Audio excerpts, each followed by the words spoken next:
The scene was unprecedented in international security cooperation. In the newly established Joint Security Coordination Center in Ouagadougou, Burkina Faso, two men from different continents stood united by a revolutionary vision.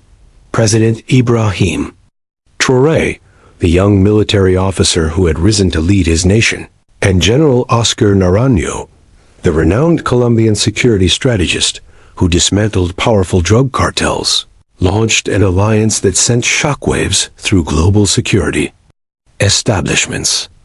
As they shook hands before assembled officials and media, few could have anticipated this unlikely partnership. What had brought together an African revolutionary leader and a Latin American counter-narcotics expert? And why were Western powers so uneasy about their collaboration? The answer lay in years of failed security interventions and a bold new approach that challenged traditional power dynamics in international security assistance. For years, security challenges in the Sahel had been addressed through Western interventions. France's Operation Barkhane deployed thousands of troops across the region. The United States established military bases and training programs. Through AFRICOM, European Union missions provided funding and advisors. Yet, despite these massive investments, the security situation only worsened. Armed groups expanded their territorial control, civilian casualties mounted, and public trust in both foreign forces and local governments eroded steadily. The failures were clear, but solutions remained elusive. Western security models, with their focus on high-tech surveillance, drone strikes, and conventional military operations, seemed ill-suited to the Sahel's complex socio-political landscape.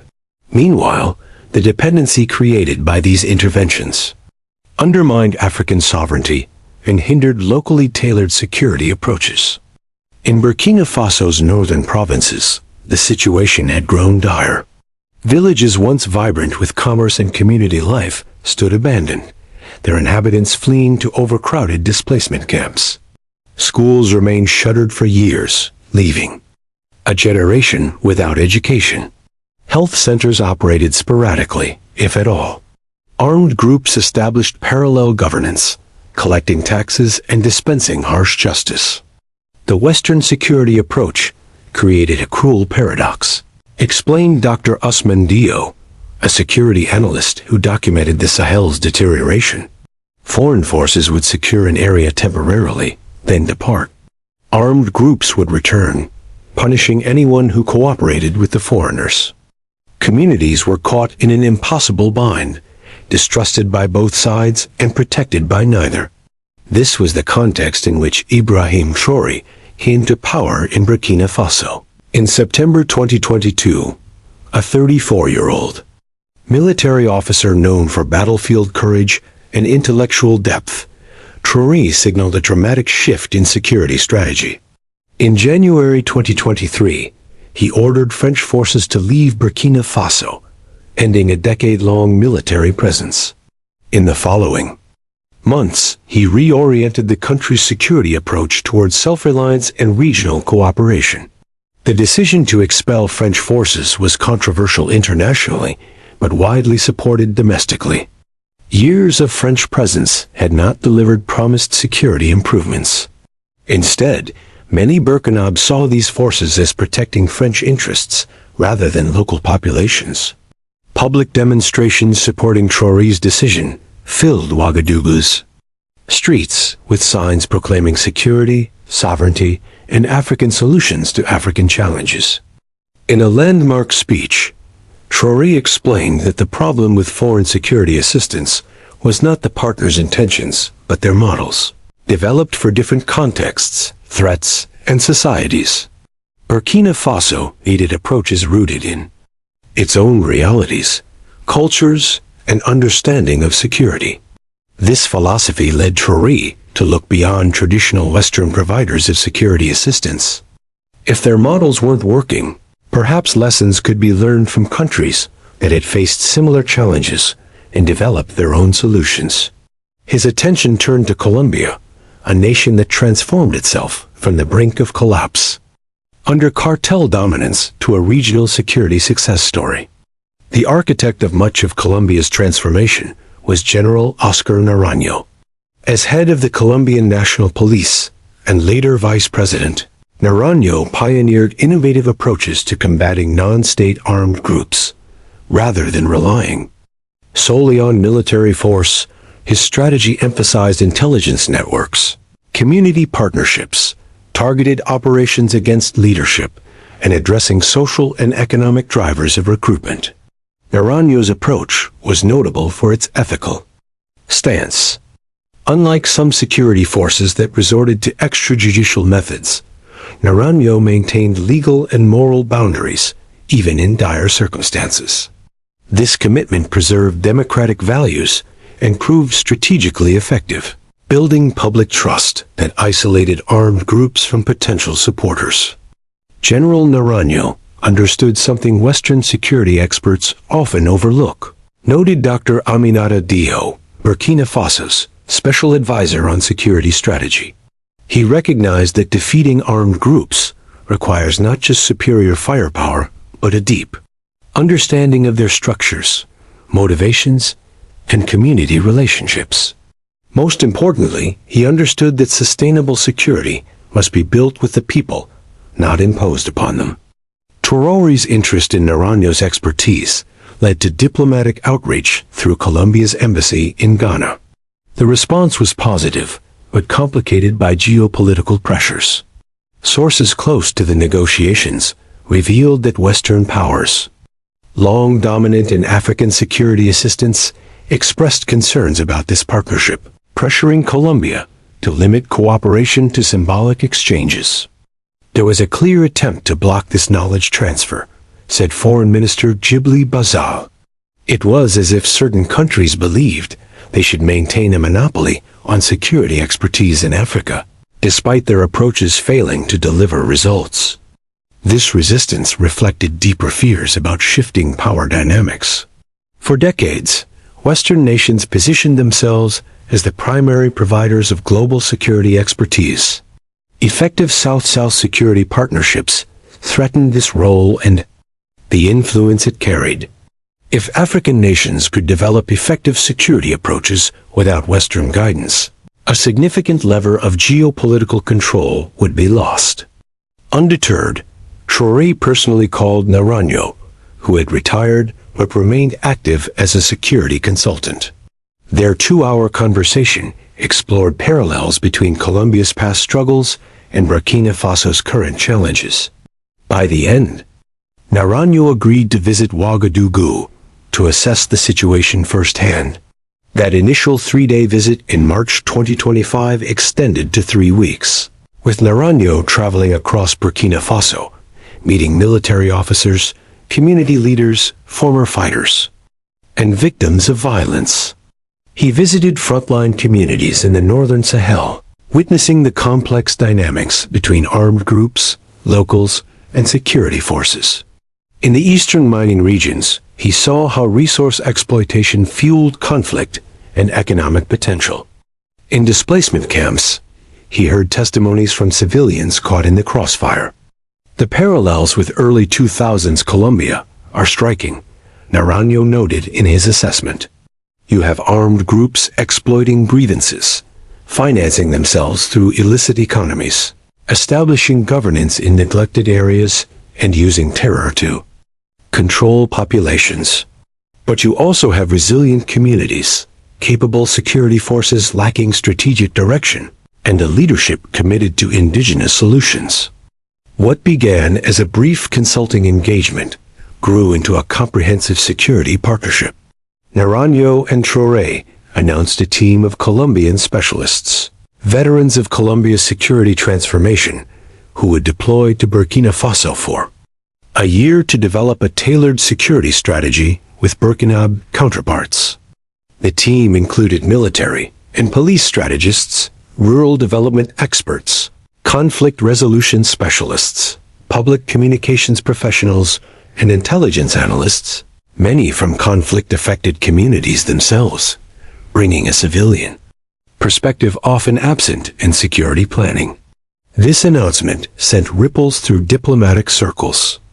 Western powers expressed skepticism, some questioning Naranjo's role as a private citizen, others arguing Colombia's experience wasn't transferable to Africa. French officials were particularly vocal, with one defense ministry spokesperson warning that experimental approaches could destabilize the region. American responses were more measured publicly, but reportedly forceful through diplomatic channels, urging both Colombian and Burkinabe officials to reconsider. The skepticism is understandable, but misguided, Naranjo responded. Colombia isn't identical to Burkina Faso, but we understand fighting for a country's future against groups blending criminality, terrorism, and pseudo-political agendas. We know what it's like to do this as a developing nation with limited resources. The partnership launched in May 2025 with the Joint Security Coordination Center in Ouagadougou. Housed in a repurposed government building, the center was integrated into the community, unlike fortified Western bases. Local residents attended community meetings in its courtyard, and its cafeteria served local food to both security personnel and civilians, projecting accessibility. At the core of the new strategy was a reimagined approach to intelligence gathering. Unlike Western reliance on technical methods like satellite imagery and drone surveillance, the Colombian Burkinabe model prioritized human intelligence networks embedded in communities.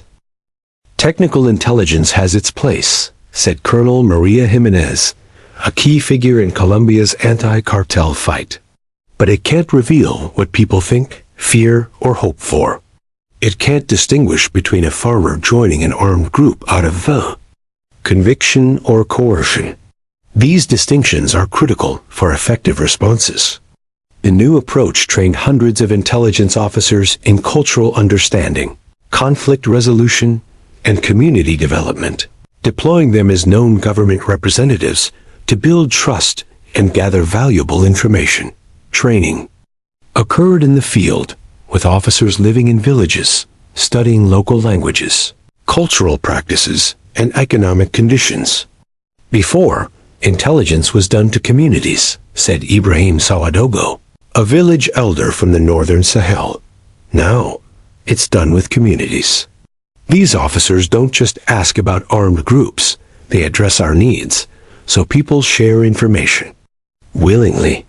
This community-centric approach extended to military operations, emphasizing precision strikes, targeting key armed group figures to minimize civilian impact, followed by civil affairs initiatives addressing community needs. Operational planning prioritized civilian impacts, consulting local leaders when possible, and incorporating community feedback. General Naranjo taught us to redefine victory, said Colonel Adama Ouedraogo, commander of Burkina Faso's Special Operations Group. It's not about body counts or territory, it's about dismantling armed groups' coherence while building community resilience. This requires precision, both operational and ethical. Within months, results emerged. In Soon Province, a notorious JNIM commander was captured without civilian casualties, treated respectfully, and provided insights leading to the peaceful surrender of mid-level commanders and fighters. In the eastern region, targeted operations against trafficking networks and community-based mining governance reduced violent incidents by 40% in 4 months. Local mining cooperatives, protected from extortion, partnered with security forces, further weakening armed groups. Innovative counter-narrative approaches drew on Colombia's demobilization experience, establishing dialogue with certain armed group factions while isolating hardliners. A controversial amnesty program offered reintegration for those who joined. Under duress with rigorous vetting, psychological assessments, and community reconciliation. Former fighters contributed to community service, providing valuable intelligence. The Western approach often labels all armed actors as terrorists, said Dr. Carlos Viga, a Colombian conflict resolution expert. We learned in Colombia that armed groups aren't monolithic. By disaggregating them, you can peel away support and isolate irreconcilable elements. The partnership addressed structural factors like land disputes and ethnic marginalization, with task forces facilitating resource-sharing agreements and technical support. In the Nord region, a district plagued by land conflicts saw armed group recruitment nearly cease within 6 months. The approach was designed to build institutional capacity, not dependency. Unlike Western models creating parallel structures, the Colombian team transferred knowledge through operational manuals and training programs. "We're not here to fight your battles," Naranjo told Burkinab forces. "We're here to share our lessons so you won't need us in a year, only our counsel as colleagues." This contrasted with France's Operation Barkhane, which maintained control over key functions, and American programs training units in ill-suited tactics. "The difference is ownership," said Defense Minister Ibrahim Traoré, no relation to the president. "With Colombians, we're co-creators, respected for our context while sharing expertise as equals." The Colombian team lived in Ouagadougou neighborhoods, learned local phrases, and participated in community events, building trust and insight. The partnership's impact reached beyond Burkina Faso. Mali and Niger expressed interest in adopting similar approaches. And in July 2025, the Alliance of Sahel States invited Naranjo to present his methodology. "Armed groups don't respect borders, so security strategies can't be confined to one country," Naranjo noted. For observers, this partnership embodied a shift in international relations, South-South cooperation as an alternative to North-South models. "It challenges assumptions about who holds expertise," said Dr. Aminata, a professor at the University of Ouagadougou. "Countries with shared experiences of colonialism and conflict have more relevant insights to exchange." As night fell over Ouagadougou, the Coordination Center buzzed with Burkinaban and Colombian specialists refining plans in French, Spanish, and local languages. There was no hierarchy of foreign experts, just professionals solving common problems. This scene, replicated across Burkina Faso's security institutions, marked a new model of cooperation based on shared experience and mutual respect. The Traoré Naranjo partnership showed that Africa's security solutions might come from nations that walked similar paths. As armed group activity declined and communities saw improvements, this lesson resonated across Africa and beyond. A new chapter in South-South cooperation had begun, one that would shape security relationships long after. A banner in the center's operations room, displaying a proverb resonant in both African and Latin American cultures, read, "Those who face the same storms can teach each other to build stronger ships."